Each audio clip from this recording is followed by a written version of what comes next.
स्वागत है आपका इस वीडियो में। ये हम लोग क्वेश्चन नंबर 8 सॉल्व कर रहे हैं कैनमेटिक्स चैप्टर एस.सी. वर्मा। तो क्वेश्चन में क्या कह रहा है कि figure shows the graph of velocity versus time for a particle going along the x axis. यानी कोई पार्टिकल एक्स एक्सिस में जा रहा है और ये ग्राफ वेलोसिटी वर्सेस टाइम का ग्राफ है। मैंने जब ध्यान से देखा तो टाइम सेकेंड में दिया है, वेलोसिटी मीटर पर सेकेंड में दिया है, तो यूनिट के तरफ से मैं निश्चिंत हूँ, है ना, सब ऐसा यूनिट में है। पूछा क्या गया है, find the acceleration and B part में है डिस्टेंस ट्रेवल्ड और डिस्प्लेसमेंट। ठीक है, तो सबसे पहले एक्सीलरेशन निकालते हैं। अब आपको कुछ बातें याद आएंगी कि वेलोसिटी टाइम ग्राफ का एक्सीलरेशन कैसे निकालते थे, उसके स्लोप से, है कि नहीं, उसके स्लोप से। तो स्लोप ऑफ वीटी कर्व ही क्या देगा, एक्सीलरेशन देगा। और शायद ये मुझे बताने की ज़रूरत नहीं है, स्लोप कैसे निकालते हैं, टेन थीटा से। तो यहाँ पे टेन थीटा हम लोग यूज करने वाले हैं। तो एक ट्रायंगल बनाना होगा।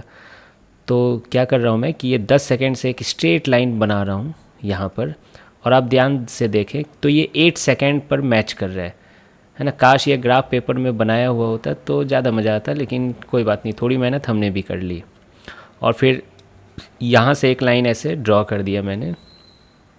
ठीक है, तो आप देख सकते हो एक परफेक्ट ट्रायंगल बन रहा है यहाँ पर, है ना। तो ये जो थीटा होगी इसी का टेंजेंट यानी टेन थीटा ही क्या देगा, एक्सीलरेशन देगा। ठीक है, तो बताइए ये टेन थीटा क्या होगा, है ना। इसको मैं नामकरण कर देता हूँ ए बी सी। ठीक है, तो ए बी बटा बी सी होगा, है ना। ए बी कितना होगा, नीचे से ये 2 है, ऊपर से 8 है, तो ए बी का लेंथ कितना हो जाएगा, 6। ठीक है, और बी सी का लेंथ कितना हो जाएगा, 10। आई होप समझ में आ रहा होगा आपको। तो 6 बटा 10 यानी कितना हो गया, 0.6। ठीक है, मीटर पर सेकेंड स्क्वायर। आई होप ये आपको समझ में आ गया होगा। बाकी आप ये मेथड भी लगा सकते थे कि acceleration change in velocity by time होता है v minus you by T, है ना। फाइनल वेलोसिटी आप 8 ले लेते, इनिशियल वेलोसिटी 2 ले लेते, और टाइम का इंटरवल 10 सेकेंड ले लेते, तो अगेन आपको यही आंसर मिलता। लेकिन जब ग्राफिकल है तो स्लोप और एरिया पे करने में मज़ा आता है थोड़ा।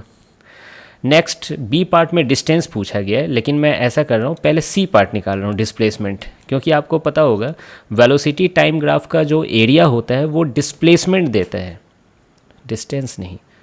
हाँ, अगर पार्टिकल स्ट्रेट लाइन में जा रही है तो वही डिस्प्लेसमेंट डिस्टेंस हो जाता है, वो एक अलग बात है। तो सबसे पहले मैं डिस्प्लेसमेंट निकाल रहा हूँ। कैसे डिस्प्लेसमेंट निकालेंगे, तो एरिया, है ना, एरिया अंडर द कर्व जितना टाइम इंटरवल में पूछा गया है। ठीक है, तो एरिया अप टू 10 सेकेंड, है ना। अब कैसे आप एरिया निकालोगे, बहुत तरीके का है। ये ट्रायंगल का एरिया निकाल दो, फिर ये रेक्टेंगल का एरिया निकाल दो, उसे जोड़ दो। लेकिन क्या है ना कि हम लोग 9th क्लास में भी तो पढ़े हैं ट्रेपेजियम, तो उसका यूज कर लेना चाहिए, इसी दिन के लिए तो पढ़े थे। तो ट्रेपेजियम का एरिया क्या होता है, half sum of parallel sides into perpendicular distance, है ना, या हाइट। तो ये देखिए ये 2 है और इस साइड 8 है, तो यहाँ पे मैं क्या लिखूँगा, 2 + 8। और परपेंडिकुलर हाइट कितना है, ये 10 हो गया। आई होप आप ये समझ रहे होंगे। 8 + 2 10 होता है, हाफ इंटू 10 यानी कितना हो गया, 50। तो डिस्प्लेसमेंट क्या हो गया, 50। और मैं बिना कुछ टेंशन लिए मीटर में लिख रहा हूँ, क्यों, सब ऐसा यूनिट में डाटा दिया गया है। नेक्स्ट बी पार्ट जो था वो डिस्टेंस पूछा गया है। ठीक है, शायद मुझे बताने की ज़रूरत नहीं है कि वेलोसिटी देखिए आप पॉजिटिव है ना, 0 से 10 सेकेंड तक ये पॉजिटिव ही है, मतलब वो स्ट्रेट लाइन में गया है बिना अपना डायरेक्शन चेंज किए हुए, है ना, अलोंग द एक्स एक्सिस वो स्ट्रेट पाथ में गया है। तो डिस्टेंस ही किसके बराबर हो जाएगी, डिस्प्लेसमेंट के बराबर हो जाएगी इस लॉजिक से। और आपका आंसर क्या हो जाएगा, 50 मीटर। ठीक है, तो आई होप कि आपको ये तीनों सॉल्यूशन समझ में आ गया होगा, बहुत बेसिक क्वेश्चन था। मिलते हैं फिर नेक्स्ट वीडियो में। Thank you.